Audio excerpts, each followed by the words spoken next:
नमस्कार, आईमा मीडिया में आपका स्वागत है। संसद में ऑपरेशन सिंदूर की बहस में लगभग सभी पार्टियों के नेताओं ने अपनी बात रखी। विपक्ष ने सरकार के सामने सवालों का अंबार लगा दिया तो सत्ता पक्ष ने उसका जवाब ऐसी बेबाकी से दिया कि देश की जनता के सामने भी ऑपरेशन सिंदूर से जुड़े तथ्यों की सच्चाई सामने आ गई है। दोनों ने अपनी तरफ से किसी तरह का संकोच नहीं किया।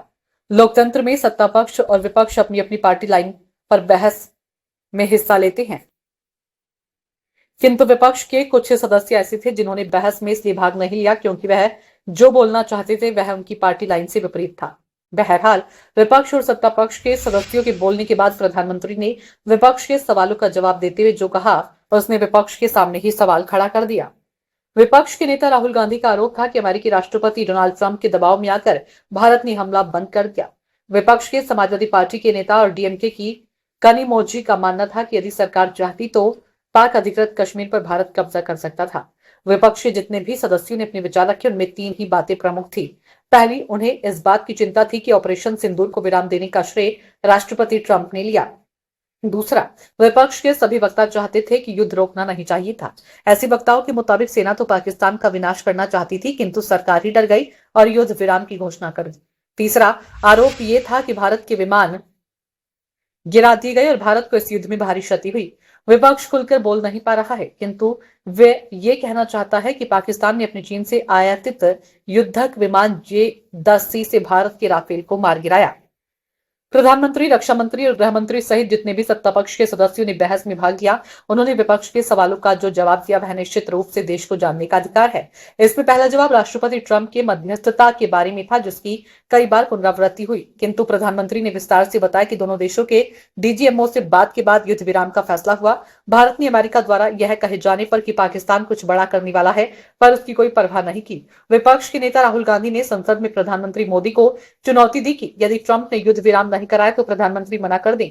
कदाचित इसलिए प्रधानमंत्री मोदी ने देश की संसद के माध्यम से दुनिया को बता दिया कि भारत ने किसी के दबाव में युद्ध विराम नहीं किया। दूसरी आपत्ति की सेना को भारत ने रोक दिया, अन्यथा वह पीओके पर कब्जा कर लेती। इस मामले में प्रधानमंत्री मोदी और सभी एनडीए के सदस्यों ने सदन में स्पष्ट कर दिया कि भारत पर यह युद्ध थोपा गया था। भारत तो आतंकी ठिकानों को तबाह करने के लिए लक्षित हमले किए थे। सेना के उन सभी अधिकारियों को अपना लक्ष्य पता था, इसलिए भारत ने उन्हें ध्वस्त किया। किंतु जब भारत नियंत्रण रेखा पर सामान्य नागरिकों को शिकार बनाना जारी रखा तो हमारे अर्धसैनिक बलों ने उनकी चौकियों को नष्ट कर दिया और जब चीन की मिसाइलों व ड्रोन से शत्रु ने भारत के रक्षा प्रतिष्ठानों को निशाना बनाया तो भारत की मजबूत डिफेंस सिस्टम ने उन्हें न सिर्फ नष्ट कर दिया बल्कि हमारी सेना ने पाकिस्तान के एयरबेस को ध्वस्त करके ये संकेत दिया कि यदि हमारी सेना चाहे तो पाकिस्तान को नेस्तनाबूद कर सकती है। लेकिन जब पाकिस्तान की सेना और सरकार घुटनों पर आ गई तो भारत सरकार और सेना ने युद्ध विराम के लिए उसके अनुरोध को मान लिया। तीसरा मजेदार आरोप विपक्ष का राफेल के गिरने का था, जिसे सरकार के जिम्मेदार लोगों ने पहले ही खंडन कर दिया था।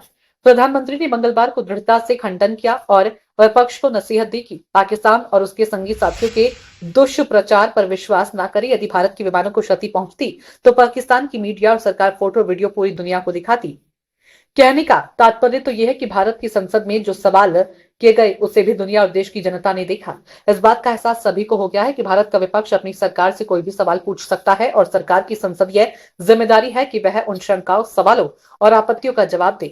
यही नहीं, वह इस बात की कोशिश करे कि विपक्ष आश्वस्त हो जाए, किंतु कभी कभी विपक्ष वास्तविकता को जानने के बावजूद अपनी राजनीतिक मजबूरियों के कारण सरकार के मुखिया के जवाबों से संतुष्ट न दिखने पर भी अड़ा रहता है। यही तो है लोकतंत्र की विलक्षणता, क्योंकि ऐसा व्यवहार हर पार्टी करती है जब वह विपक्ष में होती है। सरकार चाहे जितना भी स्पष्टीकरण दे, उसके सवालों का अंतहीन सिलसिला खत्म ही नहीं होता। फिर जब भी पार्टी सत्ता में आती है तो वह भी विपक्ष के सवालों का इसी तरह सामना करने के लिए बाध्य है। आईमा मीडिया को अगर आप यूट्यूब पर देख रहे हैं तो सब्सक्राइब करें, फेसबुक या अन्य सोशल मीडिया प्लेटफॉर्म पर देख रहे हैं तो फॉलो करें। हमें कमेंट बॉक्स में अपने सुझाव अवश्य दीजिए। धन्यवाद।